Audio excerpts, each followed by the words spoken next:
ഈശോ പ്രേമുള്ളവരെ, ഞാൻ കുറച്ച് continuous videos ഇടുന്നതിൻ്റെ പുറകിൽ എനിക്കൊരു ബ്രേക്ക് എടുക്കണം. കുറച്ച് നാൾ ഇനി വീഡിയോസ് ചെയ്യാതിരിക്കണം. ഞാൻ പഠിക്കുന്നുണ്ട്. അപ്പോൾ അതുമായിട്ട് ബന്ധപ്പെട്ട് കാര്യങ്ങളും വേറെ കുറച്ച് കാര്യങ്ങളിലേക്കൊക്കെ പോകണം. അതുകൊണ്ടാണ് ഞാൻ കണ്ടിന്യൂസ് വീഡിയോസ് ഇടുന്നത്. നിങ്ങൾക്ക് പറ്റുന്ന പോലെ നിങ്ങൾ കണ്ടാൽ മതി കേട്ടോ. അതൊന്ന്.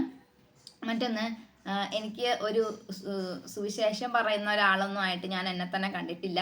ഞാൻ നിങ്ങളെ ജീവിക്കാൻ സഹായിക്കാൻ വേണ്ടി, നിങ്ങളുടെ ലൈഫിലുള്ള സ്ട്രഗിളുകളോട് നിങ്ങൾക്ക് ഹെൽപ്പ് ചെയ്യാൻ വേണ്ടി ഞാൻ മനസ്സിലാക്കിയ സ്പിരിച്വാലിറ്റിയിൽ നിന്ന് ഞാൻ നിങ്ങളെ കുറേ കാര്യങ്ങൾ പറഞ്ഞ് മനസ്സിലാക്കാൻ ശ്രമിക്കുന്നു എന്ന് മാത്രമേ ഉള്ളൂ. അത്യന്താപേക്ഷിതമായിട്ട് എല്ലാവരും സന്തോഷത്തോടെ സമാധാനത്തോടെ ജീവിക്കണം. അതിനുവേണ്ടി നിങ്ങളെ ഏത് രീതിയിൽ ഹെൽപ്പ് ചെയ്യാൻ പറ്റും, സ്പിരിച്വാലിറ്റി പറഞ്ഞിട്ടാണെങ്കിൽ അങ്ങനെ, സൈക്കോളജി പറഞ്ഞിട്ടാണെങ്കിൽ അങ്ങനെ, ഇനി എന്തെങ്കിലുമൊക്കെ സ്നേഹത്തോടുകൂടെ സംസാരിച്ച് ഇടപെട്ടോ ഒരു നല്ല മനുഷ്യനാവാനുള്ള എൻ്റെ ശ്രമങ്ങളുടെ ഭാഗമാണ്. അല്ലെങ്കിൽ എങ്ങനെയെങ്കിലും ആളുകളെ ഹെൽപ്പ് ചെയ്യണം എന്നുള്ളൊരു തോട്ടിൽ നിന്നുമാണ് ഞാൻ ഈ ഒരു ആക്ഷനൊക്കെ ചെയ്യുന്നത് കേട്ടോ, ഈ കാര്യങ്ങളൊക്കെ ചെയ്യുന്നത്.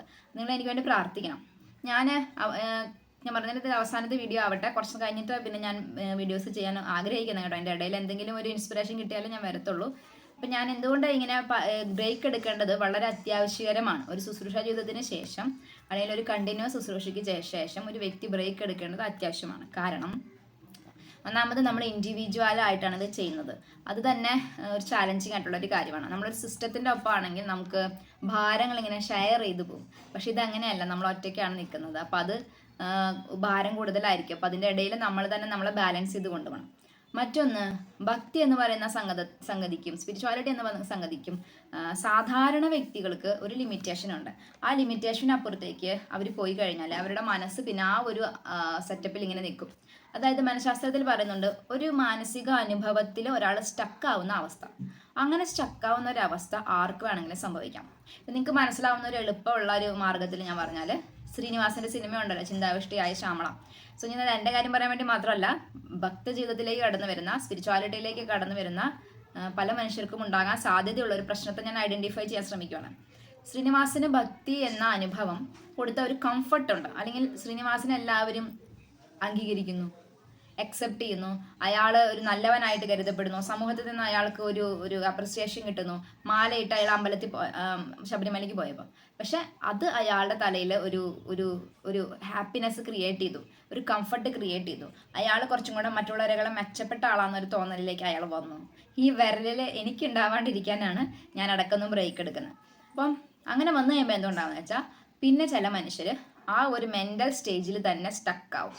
ആ ഒരു റലം എന്ന് പറയും, ഒരു സ്പിരിച്വൽ റലത്തിൽ തന്നെ സ്റ്റക്കായിട്ട് സാധാരണ മനുഷ്യൻ്റെ ചിന്താരീതിയിലേക്ക് വരാൻ പറ്റാണ്ടാവും. എനിക്കൊരു 2 അനുഭവം ഈ ഒരു ഇത്രയും വർഷത്തെ കാലഘട്ടത്തിലുണ്ട്. ഒന്ന്, ഞാൻ കംപ്ലീറ്റ് ആയിട്ട് ഡെഡിക്കേറ്റ് ചെയ്ത് ബൈബിൾ വായിക്കാനിരിക്കുന്ന സമയത്ത് എനിക്ക് വീട്ടിലുള്ള പല പണികളും ചെയ്യാൻ പറ്റില്ലായിരുന്നു. കാരണം എൻ്റെ മനസ്സ് നിറയെ ഇത് വായിക്കണം എന്നുള്ള അതിതീക്ഷ്ണമായിട്ടുള്ള ഒരു സംഗതിയായിരുന്നു. പക്ഷെ ഇതിനകത്ത് എന്താണെന്ന് വെച്ചാൽ ഒരു ക്വാളിറ്റി എന്ന് വെച്ച് കഴിഞ്ഞാൽ, ഞാനൊരു അബദ്ധമാണ് ചെയ്യുന്നെങ്കിൽ പോലും ആ മേഖലയിൽ അത് എൻ്റെ ഒരു മനസ്സിനെ ദൈവത്തിന് മനസ്സിലായിട്ട് കർത്താവ് അവിടെ എന്നെ തിരുത്തേണ്ട സമയത്ത് തിരുത്തും. അപ്പോൾ എനിക്കൊരു സ്വപ്നം ഉണ്ടായി. ഞാൻ ഒരു ധ്യാന കേന്ദ്രത്തിൽ ശുശ്രൂഷ ചെയ്യുവാണ്. ആ സമയത്ത് എൻ്റെ മകള് വലിയ കുട്ടിയായി, പക്ഷെ സ്വപ്നമാണല്ലോ. അതിൽ എൻ്റെ മകൾ ഇങ്ങനെ മുഷിഞ്ഞ വസ്ത്രമൊക്കെ ഇട്ടിട്ട് എന്നെ കാണാൻ വേണ്ടി വരികയാണ്. അപ്പോൾ ഞാനിവിടെ ശുശ്രൂഷ ചെയ്യുവാണ്. ഞാൻ വലിയൊരു പ്രമുഖനായിട്ടുള്ളൊരു ധ്യാനഗുരുവിൻ്റെ കൂടെയാണ് ശുശ്രൂഷ ചെയ്യുന്നത്. അപ്പോൾ ധ്യാനഗുരു എൻ്റെ മകളെയും എന്നെ ഒന്നിച്ച് കണ്ടു. അപ്പം ധ്യാനഗുരു എന്നെ അടുത്തേക്ക് വിളിച്ചിട്ട് പറഞ്ഞു, മോളെ, നീ ശുശ്രൂഷയൊക്കെ ചെയ്യുന്നത് കൊള്ളാം, പക്ഷെ നിന്റെ കുഞ്ഞിൻ്റെ കാര്യങ്ങൾ നോക്കിയിട്ട് നീ ശുശ്രൂഷ ചെയ്യാൻ പാടുള്ളൂ. അതെനിക്ക് കിട്ടിയ ഒരു തിരുത്തലായിരുന്നു. അപ്പോൾ പരിശുദ്ധാത്മാവാണ് നമ്മൾ നയിക്കുന്നതെങ്കിൽ നമ്മൾ ഇതുപോലെ സ്പിരിച്വാലിറ്റിയുടെ ഏതെങ്കിലും തലത്തിൽ സ്റ്റക്കായി പോകാതിരിക്കാൻ പരിശുദ്ധാത്മാവ് നമ്മളെ സഹായിക്കും. അന്ന് എനിക്കൊരു കാര്യം മനസ്സിലായി, എന്നെ ഏൽപ്പിച്ച മനുഷ്യരോടുള്ള റെസ്പോൺസിബിലിറ്റി, ഞാൻ ആയിരിക്കുന്ന ഇടത്തിൽ ഞാൻ ജീവിക്കേണ്ട ഒരു രീതി, ഇതൊക്കെ ചെയ്യാതെയും ജീവിക്കാതെയും ദൈവം എന്ന് പറഞ്ഞ് നടക്കുന്നതിൽ അർത്ഥമില്ല. അതല്ല ദൈവം ആഗ്രഹിക്കുന്നത്. അനീതിക്ക് മേൽ ഭവനം പണിയാൻ പറ്റത്തില്ല. ഞാൻ ചെയ്യേണ്ട കുറേ കാര്യങ്ങൾ ചെയ്യാതെ എനിക്ക് പറ്റത്തില്ല. അതുപോലെ എസ്കേപ്പിസം, പലതിൽ നിന്നും എസ്കേപ്പ് ആവാൻ വേണ്ടി, പണിക്ക് പോകാതിരിക്കാൻ വേണ്ടി ഭക്തി ഒരു തൊഴിലാക്കി കൊണ്ട് നടക്കുന്നവരുണ്ടാവും. അല്ലെങ്കിൽ ഇങ്ങനെ കംഫർട്ടായിട്ട് ഇങ്ങനെ ഇരിക്കാം, ബൈബിളും വായിച്ചുകൊണ്ടിരിക്കുക, അല്ലെങ്കിൽ എന്തെങ്കിലും പ്രാർത്ഥന ചൊല്ലിക്കൊണ്ടിരിക്കുക, അപ്പോൾ വീട്ടിലെ പണികളൊന്നും ചെയ്യണ്ട. അങ്ങനെ ആളുകൾ ഇതിനകത്ത് ഇങ്ങനെ പെട്ടുപോകുന്നവരുണ്ട്. സോ അതൊരു മനഃപൂർവ്വം ചെയ്യുന്നതെന്ന് പറയാൻ പറ്റില്ല. അവരുടെ ബ്രെയിൻ അങ്ങനെ ഒരു പാറ്റേണിലേക്ക് കടന്നു വരുന്നതാണ്. അതുകൊണ്ട് തന്നെ നിങ്ങളിത് ബാലൻസ് ചെയ്യാനായിട്ട് പഠിക്കണം. ഈ ഭക്തിയെയും നോർമൽ ലൈഫിനെയും നിങ്ങൾക്ക് ബാലൻസ് ചെയ്യാനായിട്ട് പഠിക്കണം. ഇത് എല്ലാവരുടെയും വിളിയല്ല സ്പിരിച്വാലിറ്റിയുടെ ഒരു ഉയർന്ന തലത്തിൽ എത്തുക എന്നത്. അത് വിളി കിട്ടിയവർക്ക് ആ വിളി അനുസരിച്ചേ ജീവിക്കാൻ പറ്റുള്ളൂ. ഇപ്പം എന്നെ സംബന്ധിച്ച് കംപ്ലീറ്റ്ലി ഒരു കുടുംബിനി ആവാനൊന്നും എനിക്ക് പറ്റില്ല. കാരണം ഞാൻ അങ്ങനെയല്ല എൻ്റെ ലൈഫിൽ ട്രെയിനിങ് എനിക്ക് കിട്ടിയിട്ടുള്ളത്. ഞാനൊരു സമൂഹത്തിന് വേണ്ടി എന്തെങ്കിലും ചെയ്യണമെന്ന് ആഗ്രഹിക്കുന്ന രീതിയിലാണ് എന്നെ ദൈവം പരിശീലിപ്പിച്ചിട്ടുള്ളത്.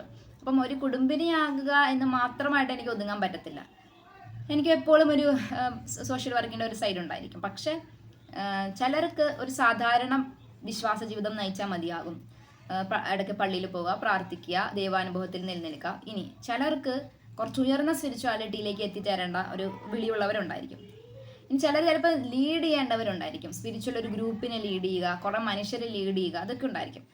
അപ്പം നിങ്ങളുടെ വിളിയുടെ ഇതനുസരിച്ചിട്ട് നിങ്ങൾക്ക് അതിനുള്ളൊരു തിരിച്ചറിവുണ്ടായിട്ട് നിങ്ങളതിനെ ബാലൻസ് ചെയ്യണം. അപ്പം ഞാനൊരു വലിയ ശുശ്രൂഷ ഒക്കെ കഴിഞ്ഞതിന് ശേഷം ഞാൻ ചിലപ്പോൾ 1-2 തമാശ സിനിമകളൊക്കെ കണ്ടെന്നിരിക്കും.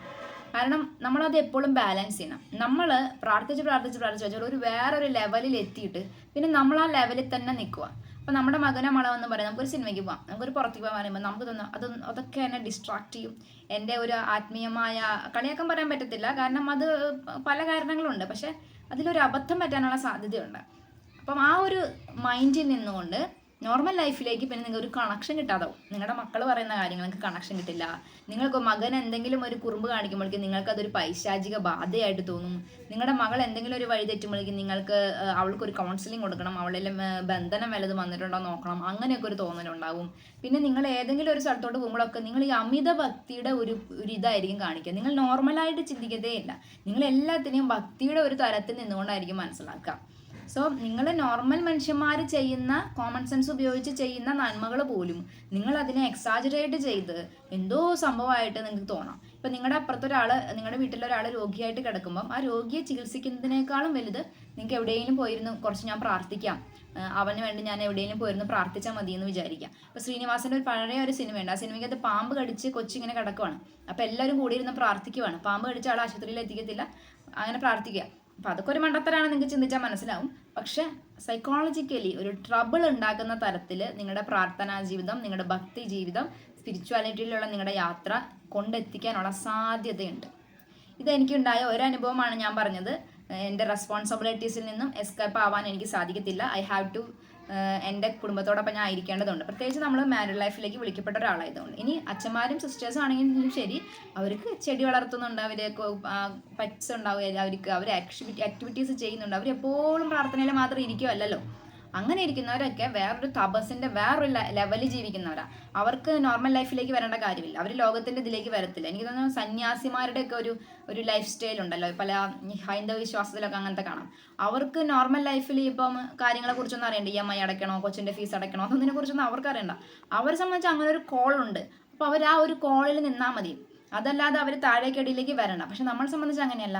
ഞാൻ രാവിലെ എണീക്കുമ്പോൾ എനിക്ക് ഇരുന്ന് ധ്യാനിക്കാൻ ആഗ്രഹം ഉണ്ടെങ്കിലും എനിക്ക് ബ്രേക്ക്ഫാസ്റ്റ് ഉണ്ടാക്കണം, എനിക്ക് ചോറ് വയ്ക്കണം, അപ്പോൾ ഒത്തിരി കാര്യങ്ങൾ. അപ്പം ഞാൻ റിയൽ ലൈഫിലാണ് നിൽക്കുന്നത്. അപ്പം എൻ്റെ ഭക്ത ജീവിതം എന്നെ മറ്റൊരു റലത്തിൽ പിടിച്ചു നിർത്താൻ പാടത്തില്ല. മറ്റൊരു അത് എനിക്ക് മാനസികമായിട്ടുള്ള ട്രബിളുകൾ വ്യക്തികളിൽ ഉണ്ടാകും. ഇങ്ങനെ ഉണ്ടാവുന്ന വ്യക്തികളുണ്ട്. ഈ വിശ്വാസം തന്നെ അന്ധവിശ്വാസമായിട്ട് മാറുന്ന ആളുകളുണ്ട്. അതായത് എന്തെങ്കിലും ഒന്ന് കാണുമ്പോഴേക്കും അത് പൈശാചിക ബാധയാണ്. ഈ സ്ഥലത്തിൻ്റെ മേലൊരു പൈശാചിക അരൂപി ഉണ്ട്. സ്ഥലങ്ങളുടെ മേൽ പൈശാചിക അരൂപികളുണ്ട്. പക്ഷെ ഇല്ലാത്തതിനെയും ഇമാജിൻ ചെയ്ത് ഉണ്ട് എന്ന് വിചാരിക്കാം. ഇനി വിഷൻസ് എന്ന് പറയുന്നത് ഒരു സത്യമാണ്. വിഷൻസ് ഉണ്ടാവും. നമുക്ക് മാലാഖമാരെ കാണാനോ പൈശാചികമായിട്ട് എന്തെങ്കിലുമൊക്കെ ദൈവത്തിൻ്റെ ഒരു വിളി അനുസരിച്ച്, ദൈവം തരുന്നതനുസരിച്ച് നമുക്ക് വിഷൻസ് ഉണ്ടാവും. പക്ഷേ നമ്മുടെ മനസ്സിൻ്റെ ഒരു ട്രിക്കാണ് നമുക്കിതുപോലെ തോന്നുകയാണ്, ഓരോ വിഷൻസ് ഉണ്ടാകുന്ന പോലെ തോന്നുകയാണ്, ഇല്ലാത്ത സ്വരങ്ങൾ തോന്നുക, ഇല്ലാത്ത രൂപങ്ങൾ കാണുക, ഹാലൂസിനേഷനൊക്കെ ഉണ്ടാവും. അത് മാനസികമായ ആഘാതം ഉണ്ടാകുമ്പോൾ നമുക്ക് ഹാലൂസിനേഷൻ ഉണ്ടാകും. അപ്പം മെൻ്റലി ഭയങ്കരമായിട്ട് എഫക്ട് ചെയ്യുന്ന ഇഷ്യൂസ് ഉണ്ടായാൽ നമുക്ക് ഭയം തോന്നുക, കറുത്ത രൂപങ്ങൾ കാണാം, ഇങ്ങനത്തെ ഒക്കെ ഒരു സിറ്റുവേഷൻ ഉണ്ട്. അത് മനസ്സിനെ ബാധിക്കുന്ന ഒരു അവസ്ഥയാണ്. എല്ലാം ഈ സ്പിരിച്വൽ വിഷൻസും സ്പിരിച്വലായിട്ടുള്ള കാര്യങ്ങളല്ല. അപ്പോൾ ഇതിനെ ഡിഫറൻഷ്യേറ്റ് ചെയ്ത് നമുക്ക് മനസ്സിലാക്കണം. അതുകൊണ്ട് നമുക്കൊരു ഗുരു വേണമെന്ന് എപ്പോഴും പറയും. പക്ഷെ നമുക്കിപ്പോൾ ഗുരുവിനെ കിട്ടുന്നില്ല. ഇപ്പോൾ എന്താ ചെയ്യാനോ സ്പിരിച്വൽ ഫാദേഴ്സിനെ സ്പിരിച്വലായിട്ട് നമ്മൾ ഗൈഡ് ചെയ്യുന്ന ആളുകളെ കിട്ടുന്നില്ല. അപ്പോൾ അത് ദൈവം തന്നെ കൃത്യസമയത്ത് ഇടപെടണം. ഞാൻ വേറൊരു അനുഭവം കൂടെ പറയാം. ഞാൻ ഈ സ്പിരിച്വാലിറ്റിയിലേക്ക് വന്നതിന് ശേഷം ഇപ്പം ഞാൻ പൊട്ടൊക്കെ കുത്തിയിട്ടുണ്ട്. ശരിക്കും വീഡിയോ ചെയ്യുമ്പോൾ പൊട്ടൊന്നും കുത്താൻ പാടില്ലെന്നാണ് എൻ്റെ ഒരു ഇത്. കമ്മലിടാൻ മറന്നാണ് കേട്ടോ. അപ്പം ഞാൻ എന്ത് ചെയ്തു, ഈ സ്പിരിച്വാലിറ്റിയിലേക്ക് കണ്ടിന്യൂസ് ആയിട്ട് കുറേ വർഷങ്ങൾ ഇങ്ങനെ ഇരുന്ന് കഴിഞ്ഞതിന് ശേഷം എനിക്കുണ്ടായ ഒരു അനുഭവം എന്ന് വെച്ചാൽ, ഈ സ്ത്രീ സഹജമായ എല്ലാ ഇമോഷൻസിനെയും ഞാൻ ഹാൻഡിൽ ചെയ്യാൻ പഠിച്ചു. അത് നമ്മൾ സ്പിരിച്വാലിറ്റിയിലുള്ളൊരു സ്റ്റേജാണ്. എല്ലാ ഇമോഷൻസിനെയും നമ്മൾ ഹാൻഡിൽ ചെയ്യാൻ പഠിക്കുന്നു. പക്ഷേ ഇതെല്ലാം ഹാൻഡിൽ ചെയ്തിട്ട് ഒരു സന്യാസം എന്നുള്ള ഒരു മൈൻഡ് സെറ്റിലേക്ക് ഞാൻ എത്തി. ഓൾറെഡി എൻ്റെ ലൈഫിൽ ലോൺലിനെസ് ഉണ്ടെങ്കിലും ഈ സന്യാസത്തിലേക്ക് പോകേണ്ട അവസ്ഥയൊന്നും എനിക്ക് വെച്ചാൽ എനിക്ക് കുട്ടികളൊക്കെ ഉള്ളതുകൊണ്ട് എനിക്ക് അങ്ങനെ ഒരു മനോഭാവത്തിൽ ജീവിക്കാൻ പറ്റത്തില്ല. പക്ഷെ ഞാനൊരു പ്രത്യേക തരം വസ്ത്രധാരണത്തിലേക്ക് മാറണമെന്ന് എനിക്ക് തോന്നി. ഞാൻ ഒരെണ്ണം തയ്പ്പിക്കുകയും ചെയ്തു കേട്ടോ. അപ്പം ഈ ശ്രീനിവാസന് വന്ന അവസ്ഥ തന്നെയാണ്. അപ്പം ഞാനിങ്ങനെ ഇങ്ങനത്തെ ഒരു വസ്ത്രം ധരിക്കാം, ഈ കൈയൊക്കെ ഇവിടം വരെ ഉള്ള ഭയങ്കര ലെങ്തി ആയിട്ടുള്ള വസ്ത്രം ധരിക്കാം. പിന്നെ ഒരു സന്യാസ ജീവിതം പോലെ ജീവിക്കാം, നിശബ്ദമായിട്ടിരിക്കാം, അധികം ആളുകളുടെ ഇടപെടണ്ട, അങ്ങനെ ഒരു ഇതിലേക്ക് വന്നു. അപ്പം അതിനകത്ത് ഞാൻ നല്ല വസ്ത്രങ്ങൾ ധരിക്കാതെയായി, ആഭരണങ്ങൾ ഇടാതെയായി. ഇതിപ്പോൾ സമയമില്ലാത്തതാണ് കേട്ടോ. അപ്പം വേറെ അങ്ങനെ പല കാര്യങ്ങളിലേക്ക് ഞാൻ സ്റ്റക്കായിപ്പോയി. എനിക്ക് പിന്നെ സന്യാസം എന്നുള്ള ഒരു ലൈഫ് സ്റ്റൈൽ എൻ്റെ ബ്രെയിനിൽ കയറി. അതായത് സ്പിരിച്വൽ പാത്തിൽ വരുന്ന അബദ്ധങ്ങളാണ് ഇതൊക്കെ. പക്ഷെ എനിക്കൊരു കൂട്ടുകാരനെ കിട്ടി, എനിക്ക് കൂട്ടുകാരികളെ കിട്ടി. അപ്പം അവരുടെ പ്രസൻസ് എൻ്റെ മെൻ്റൽ ബ്ലോക്കിനെ, ഈ മെൻ്റൽ ബ്ലോക്കാണ്, അതായത് നമ്മുടെ ലൈഫ് ജീവിക്കാനുള്ള ഒരു മെൻ്റൽ ബ്ലോക്കിനെ ഒരു വേറൊരു തെറ്റായ വഴിയിലേക്ക് നമ്മൾ പോകുന്ന ഒരു ഈ സ്പിരിച്വാലിറ്റിയുടെ ഒക്കെ വരുന്ന ഓരോരോ കുഴികളാണ് ഇതൊക്കെ വീഴാൻ സാധ്യതയുള്ള. ഈ കൂട്ടുകാരികളുടെയും കൂട്ടുകാരന്മാരുടെ പ്രസൻസ് എനിക്ക് മനസ്സിലാക്കി തന്നു. അങ്ങനെയല്ല, നമ്മളിപ്പോൾ റിയൽ ലൈഫിലേക്ക് അവരെന്നെ കൂട്ടിക്കൊണ്ട് വന്നു. അവരുടെ പ്രസൻസും അവരുടെ ഇടപെടൽ റിയൽ ലൈഫിലേക്ക് എന്നെ കൂട്ടിക്കൊണ്ട് വന്നിട്ട് ഞാൻ നല്ല വസ്ത്രങ്ങൾ ധരിക്കണം. ഇപ്പോൾ ഒരു സൊസൈറ്റിയിലാണ് താമസിക്കുന്നത്, അപ്പോൾ ഫാമിലി ഉണ്ട്, അപ്പോൾ അവരും നമ്മളെ കണക്റ്റായിട്ട് ജീവിക്കുന്നവരാണ്. അപ്പോൾ ഞാൻ പുറത്ത് പോകുമ്പോൾ ഈ സന്യാസ വസ്ത്രം ധരിച്ചു കഴിഞ്ഞാൽ അത് അവർക്ക് ബുദ്ധിമുട്ടുണ്ടാക്കും. സോ അങ്ങനെ വിളി ലഭിച്ചവരുണ്ട്. പക്ഷേ വിവാഹത്തിലേക്ക് വന്നു കഴിഞ്ഞാലൊന്നും ഇതൊന്നും അത്ര പ്രാവർത്തികമായി നടക്കുന്ന കാര്യങ്ങളല്ല. അത് നമുക്ക് അബദ്ധങ്ങളായി മാറാനുള്ള സാധ്യതയുണ്ട്. പിന്നെ it's up to a call എന്ന് പറയും. ഞാൻ ആരും ജഡ്ജ് ചെയ്യാൻ താല്പര്യപ്പെടുന്നില്ല, എൻ്റെ ലൈഫിൽ എക്സ്പീരിയൻസ് ഷെയർ ചെയ്യണം. അപ്പം ഞാൻ അവരായിട്ട് കണക്ട് ചെയ്ത് നിൽക്കുന്നത് കൊണ്ട് എനിക്ക് അങ്ങനെ പറ്റത്തില്ല. അപ്പം എനിക്ക് അങ്ങനത്തെ ഒരു ലൈഫ് പറ്റത്തില്ല. ഞാൻ മാറാൻ തുടങ്ങി, ഞാൻ നല്ല വസ്ത്രങ്ങൾ ധരിക്കാൻ തുടങ്ങി, ഞാൻ ഒരുങ്ങാൻ തുടങ്ങി, കമ്മലും മാലയ്ക്ക് ഇടാൻ തുടങ്ങി. അപ്പം ആ ഒരു സ്ത്രീ സഹജമായ ഇമോഷൻസ് പിന്നെയും എനിക്ക് ഡെവലപ്പ് ആവാൻ തുടങ്ങി. അതെല്ലാം സപ്രസ്ഡ് ആയിട്ട് പോയിരുന്നു. കാരണം ഒരു ടൈമിൽ എല്ലാ ഇമോഷൻസിനെയും, സെക്ഷൽ ഇമോഷൻസ് ഉൾപ്പെടെ നമ്മൾ കൺട്രോളിൽ നിർത്തുമ്പോഴാണ് നമുക്ക് ആത്മീയ അനുഭവങ്ങൾ ഉണ്ടാവുക. പക്ഷെ കണ്ടിന്യൂസ് അത് കൺട്രോളിൽ നിർത്തി കഴിഞ്ഞാൽ ചില ഭർത്താക്കന്മാർ പരാതി പറയുന്ന പോലെ ഇവർക്ക് എപ്പോഴും പ്രാർത്ഥിച്ചുകൊണ്ടിരിക്കാനാണ് താല്പര്യം, അവൾ എൻ്റെ അടുത്തോട്ട് വരത്തില്ല എന്നൊക്കെ പറയலாம். ഈ ലൈംഗിക വിരക്തി ഉണ്ടാവാൻ തുടങ്ങും. നിങ്ങൾ എല്ലാ കാര്യത്തിനെയും മറ്റൊരു എന്തോ ഒരു വലിയ ആളെപ്പോലെ നമ്മൾ അതിനെ ഫേസ് ചെയ്യും. നമുക്ക് കുറേ കാര്യങ്ങളൊക്കെ കണക്ട് ചെയ്യാൻ പറ്റത്തില്ല.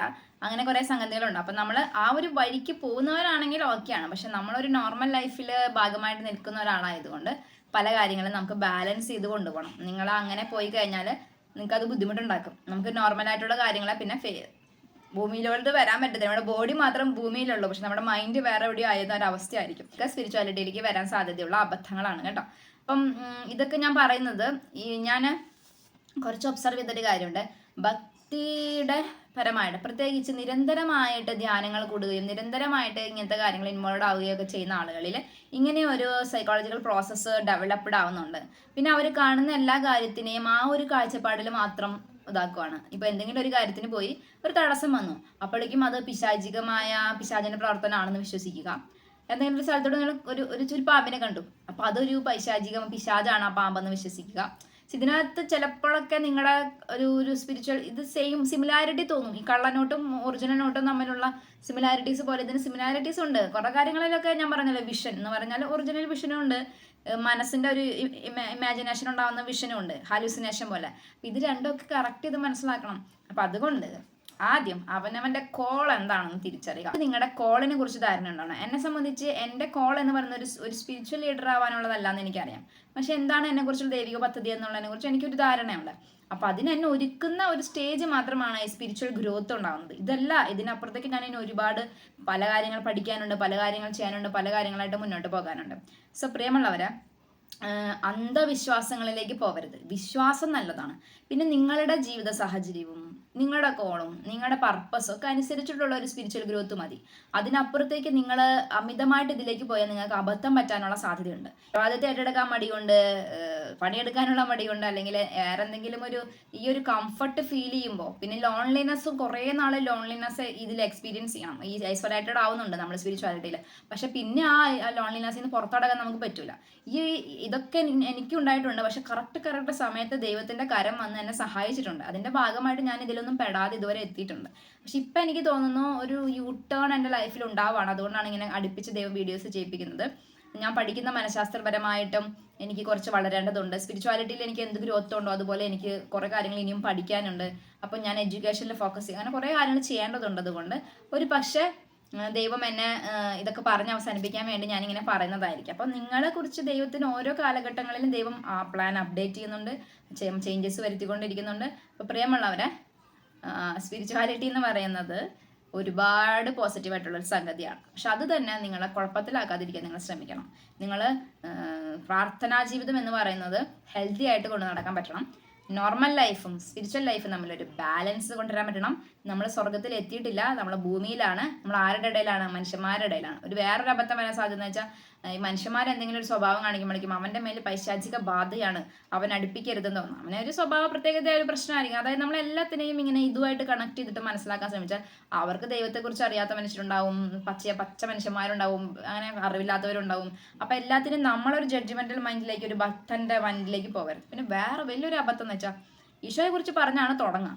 പറഞ്ഞു തുടങ്ങി അവനവൻ തന്നെ ഒരു ദൈവത്തിന്റെ ഒരു ഭാവത്തിലേക്ക് വരിക. ഞാനൊരു പെർഫെക്റ്റ് ആയിട്ടുള്ള ഒരാളാവുന്നത്. യേശു ക്രിസ്തുവിന്റെ ഏറ്റവും വലിയ പ്രത്യേകത എന്ന് പറഞ്ഞാൽ ഞാൻ പാപിയാണേ എന്ന് പറയാൻ പറ്റുന്നവനാണ്. ആത്മീയമായിട്ട് എനിക്ക് തോന്നുന്ന ഒരു ആത്മീയതയുമായിട്ട് കണക്ഷൻ കിട്ടാൻ ഞാൻ ഒന്നുമല്ലെന്ന് വിചാരിക്കാൻ പറ്റണം. ഞാൻ എളിമപ്പെടണം. എളിമയില്ലാതെ ദൈവാനുഭവം ഉണ്ടാവില്ല. അപ്പൊ പ്രിയമുള്ളവരെ, നമ്മൾ ഒരു പെർഫെക്റ്റ് ബീയിങ് അല്ല, വി ആർ ഇംപെർഫെക്റ്റ്. അതുകൊണ്ട് we need a God, we are praying. പക്ഷെ നമ്മളൊരു ഗോഡാവേണ്ട കാര്യമൊന്നുമില്ല. നമുക്ക് അറിയാവുന്ന കാര്യങ്ങളൊക്കെ ചെയ്യാം.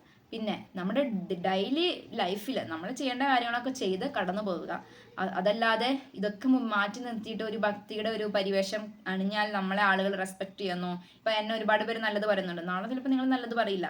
അത് മാറി മാറി വരും. അപ്പം മറ്റുള്ളവരുടെ അക്സെപ്റ്റൻസിന് വേണ്ടി, ഒരു കംഫർട്ട് സോണിന് വേണ്ടി, അല്ലെങ്കിൽ നമ്മുടെ മനസ്സിന്റെ എന്തെങ്കിലും ഒരു അസ്വസ്ഥതയ്ക്ക് വേണ്ടി, ഇങ്ങനെ മെന്റലി ബ്രേക്ക് ആയിട്ടുള്ള ആളുകൾക്കൊക്കെ ഇത്തരം ചിന്തകൾ വളരെ കൂടുതലാണ്. അതാണ് ഈ ഫാസിലിന്റെ സിനിമയിലൊക്കെ പറയുന്നത് പോലെ ഇങ്ങനെയുള്ളവരെയാണ് മാനസികമായിട്ട് ആരോഗ്യ പ്രശ്നങ്ങളുള്ളവർക്ക് ഇത്തരം ആശയങ്ങൾ വളരെയധികം തലയ്ക്ക് പിടിക്കും. അത് ഭയങ്കരമായിട്ട് പ്രശ്നങ്ങൾ ഉണ്ടാക്കും. അങ്ങനെ കുറേ കാര്യങ്ങൾ ഇതിനകത്തുണ്ട്.